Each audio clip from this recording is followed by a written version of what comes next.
Hello, my friends. I know that all of you out there are the real movers and shakers and the seekers of life, and I'm so excited that you're joining me here on this quest, this journey, this exploration to be in an ongoing conversation with body, mind, with the self, with what we think we know and how we can apply a new understanding. With all of our modern physiology and anatomical developments, we're really learning to relate to the body in a different way, and the Bowspring alignment is the embodiment of a different way of looking at the structure and the physical skeleton legitimately, and then how the bones fit in with the tissues of the body. So starting from the very, very basics, we've got to go to the first point of contact, the first point of access to our inner space. That's where we start with alignment. Before I'm going to tell you what to do with your arms or your legs or your tailbone or your chin or your shoulder blades, I want to give you a moment to tap into an alignment that is internal and might not even be visible to the naked eye.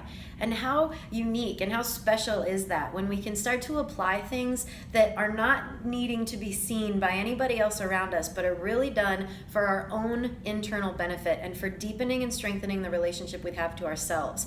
So it's not about doing a fancy pose, taking a picture, and putting it all over the place. It's about aligning to yourself and then learning to listen to the messages and the signals that arise from that alignment that you draw in, and then listen to the wisdom of the body. So we always start with our central channel and our radiant heart. These two concepts, first and foremost, take us from one position into the next, and then we realign.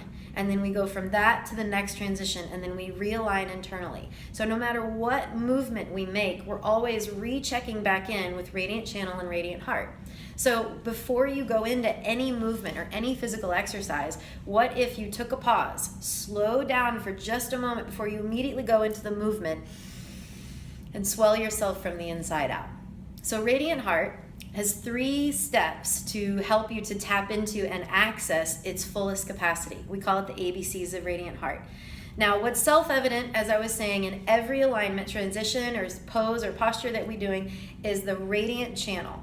So take your hands in front of your belly and bring them like a spherical shape in front. So you're bending each finger knuckle and you pull the elbows and even the center of the palms apart. And as you do that, you make a spherical shape. Now take that and measure it. If you peg it around your neck, it's probably around the same size, around the same shape. Our radiant channel, that central column of our vertical axis, is about as wide as the neck, the throat. And so we want that column, that opening, to root down through the pelvic floor and to rise up through the crown of the head. And like a hose, we don't want to kink. We want to keep it clear and keep the energy flowing. I like to think of it like a lightsaber is shining straight down through the crown of my head and goes through the floor beneath my pelvis. But there's a little bit of curvature in that channel so that we're never getting rigid and stagnant, but always keeping that fluidity. So before you ever move into any alignment, lift up and find that central channel. Just let your spine get long. And it doesn't have to get straight to be long. You can actually get longer with the curvature.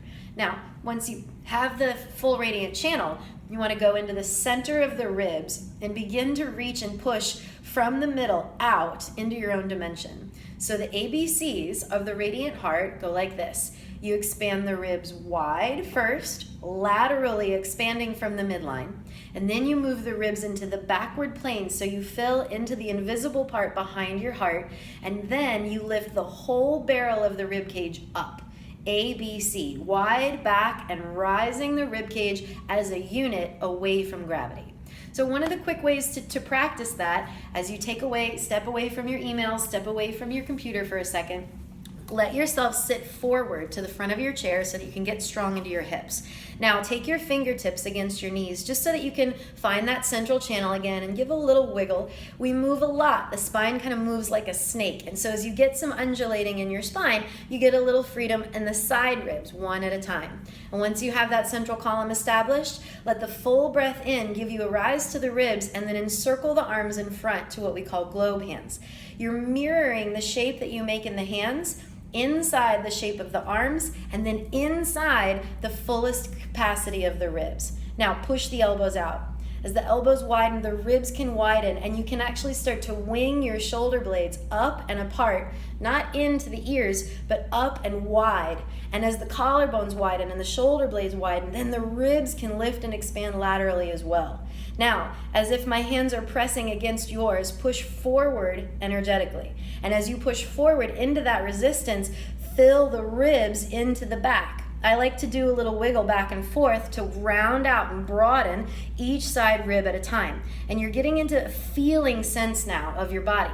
Feel into the back of the body. Feel the contour of that place that's behind you that you probably haven't had too much time residing in before.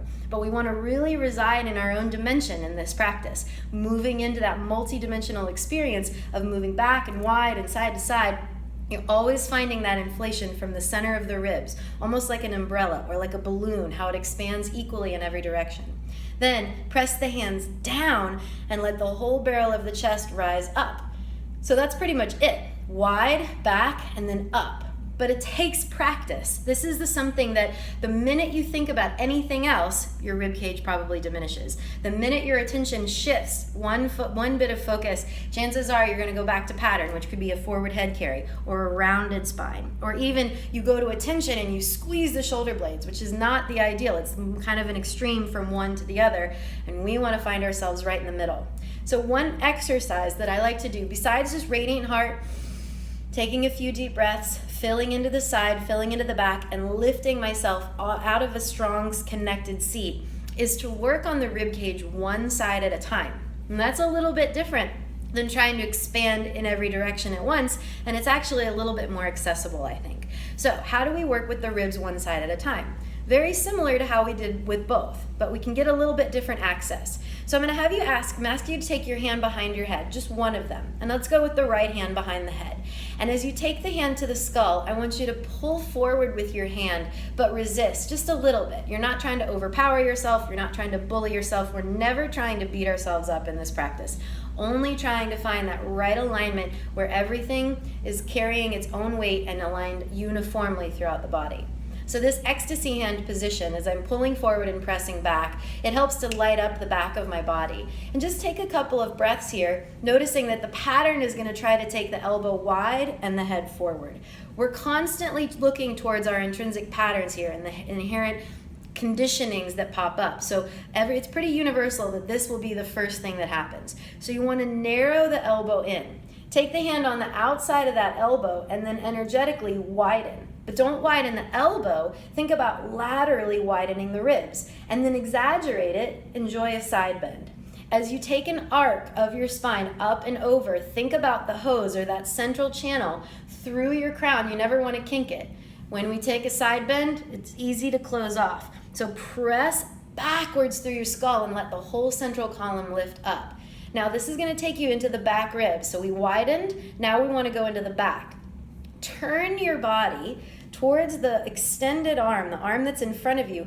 Turn down towards that, and as you really narrow the elbow in, feel the upper left rib cage, or the right side of your ribs, the side that you're stretching, feel that stretch open as you push the ribs to the left and fill the ribs into the back of the heart.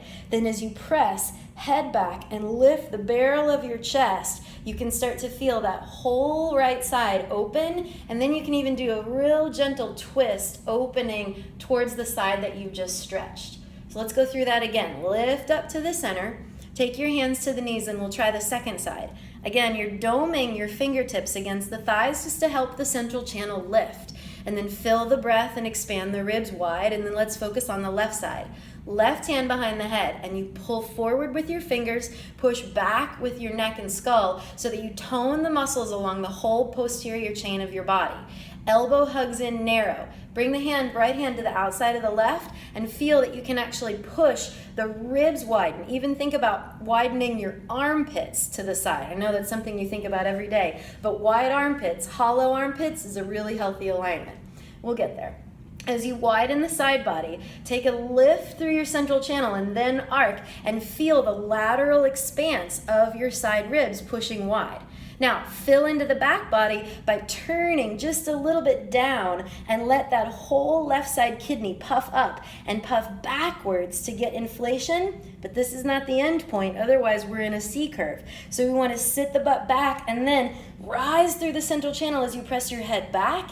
Then keeping the back of the heart full, just do a little bit of a twist. And then you can arc that side bend again so the ribs go wide. Fill into the back of the heart and then stretch as the head pushes back, and you can twist open just a little bit more. Now it's very different than kinking the hose as you're twisting and pushing the back ribs forward. You want to keep the back ribs filling into the back body so that as you transition, no matter what plane you're in, you're always moving around the central column of your spine, the central axis of your radiant channel. You want to be super attentive to that so the energy can flow freely.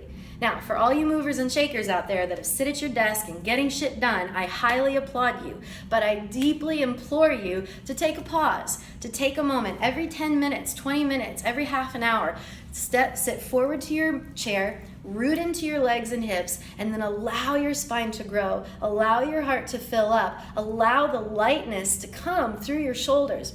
Let the neck and head rise so we don't have to carry the weight of the world on the upper back.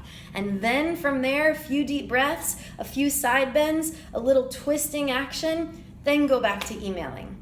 That's it. Something so simple. You don't need a mat. You don't need any fancy yoga clothes. You just need a willingness, a courage, a desire to try to find a different way. 5 minutes, 3 minutes, 20 breaths, whatever it is you can spare, let it be for yourself. Don't worry about what anybody else looks at you and sees. Know that you're creating this relationship with yourself and for yourself. It's so important to take that moment to fill into your inner alignment. And then we can do all kinds of poses and all kinds of stretch with the arms and the legs, but always, always start from the inside out. Radiant heart. Some people call it radiant rib cage, where literally it's about the physical ribs expanding in every direction. But think about the idea of a radiant heart, a heart that pushes in every direction, a heart that shines a bright light like the rays of the sun out in all dimensions, in every degree around itself, like a sphere, above, below, out in every direction. Let your heart shine bright. I'm so excited that you're here on this journey with me. There's plenty more to come. We're getting into the wings next. So give yourself a chance to practice it. Come back, give me some feedback, and then do it again, and do it again, and do it again. And know that as you change the pattern of collapse or overworking, you start to find yourself in the middle. It's not about the alignment on the outside, but about reaching in and accessing this central place that no one else can visit. It's yours. It's sacred. Cherish it. I cherish you so much. Have a beautiful day. I'll see you soon. Namaste.